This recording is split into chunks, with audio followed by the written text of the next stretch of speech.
Well, anyway, I decided to make a video on some of the other characters in the Sonic games. So I thought I'd start off with the Chaotix. Now, I assume most everybody who plays a Sonic game up to now is pretty familiar with who they are. But for those who aren't, allow me to do a quick recap on who exactly they are. You see, the Chaotix is a detective agency within the world of Sonic, and there are 6 characters who make up this workforce. First off, you have the main 3 characters, Vector, Charmy, and Espio. Vector is the main leader of the group, and he kind of looks like Mr. T. And although he is the boss of the group, he has a tendency to make some, well, poor decision choices. Then you have Charmy, the youngest and smallest of the group. He's basically just a little kid who can never stay out of mischief, and has a tendency to annoy the heck out of the other 2. The other member of the group is Espio. His character is a ninja, and being a ninja, he's very calm, cool, and collective. And his character probably has the most common sense of the 3. Now, there were some other characters who make up the Chaotix, however they've kind of been left out in more recent years. So who are these other characters? Well, first off, you got Mighty the Armadillo. He is what you might call a gentle giant. He's super strong, but he detests violence, kind of like Cream the Rabbit. Unlike her, though, he's more willing to fight. Then there's Ray the Flying Squirrel. Honestly, I can't really say much about him. He kind of comes off as a shallow character. All I know is that he's a squirrel, and he flies. That's about it. Now, according to the comic books, the last member was Fang the Sniper. But Fang, being the kind of person he is, would eventually betray all of them. In fact, because of the Chaotix, that is how I learned of Fang the Sniper to begin with. So what are my thoughts about these guys? Well, they seem like a fun group of characters to work with that would add variety to the cast. However, the way they've been treated in more recent years, I must say I'm rather disappointed. When these characters first appeared, they starred in a game that was kind of a spin-off to the Sonic series. After that one game or so, it didn't seem like they'd return. But sure enough they did, back when they were brought back for the game Sonic Heroes. Now, I imagine their return probably had mixed reactions with fans of the Sonic series. I imagine they might go something like this. Oh yeah, I told you they'd be back. I told you. Oh yeah, boy. I told you. Oh yeah, These my schnitzel. These characters are gonna suck. They're probably gonna bring Shadow's reputation way down. These my schnitzel.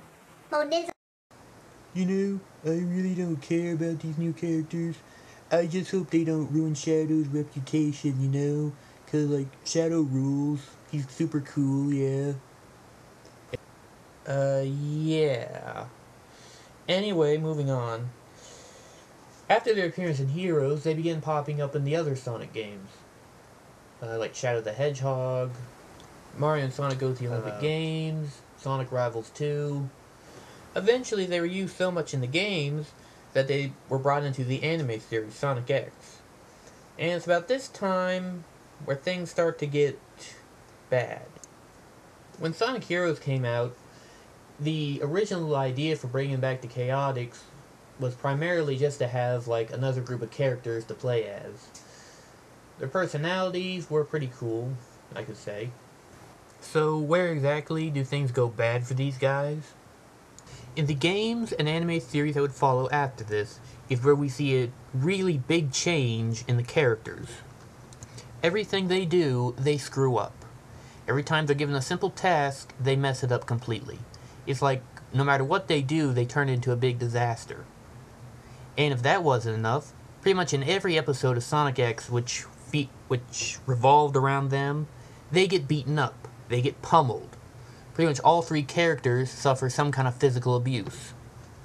It then occurred to me, these guys have been reduced to comedy relief. Now, I'm no expert on Sonic games, and I don't claim to be, but if it's one thing I do know about Sonic, is that pretty much all the characters at some point create comedy. usually Sonic irritating Eggman, Rouge flirting with Knuckles and him totally getting PO'd about it. Point is, it seems completely unnecessary to have characters designed for comedy relief when pretty much all the characters in the games provide enough comedy as it is. It just seems like overkill. But this isn't the only problem I have with it. My other problem is that I don't think comedy relief is a good role for Espio. I mean, he's a ninja, he's cool. Yet, it just kind of seems wrong to have him beat up all the time. Now, I seriously doubt Sega will ever relieve these guys from comedy relief. But maybe some things can be done to make it better.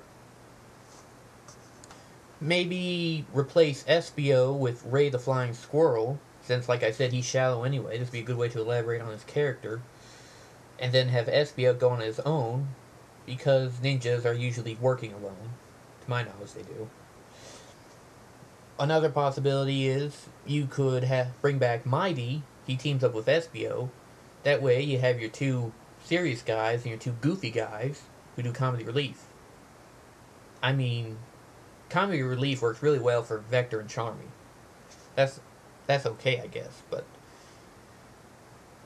Espio doesn't really work for Espio.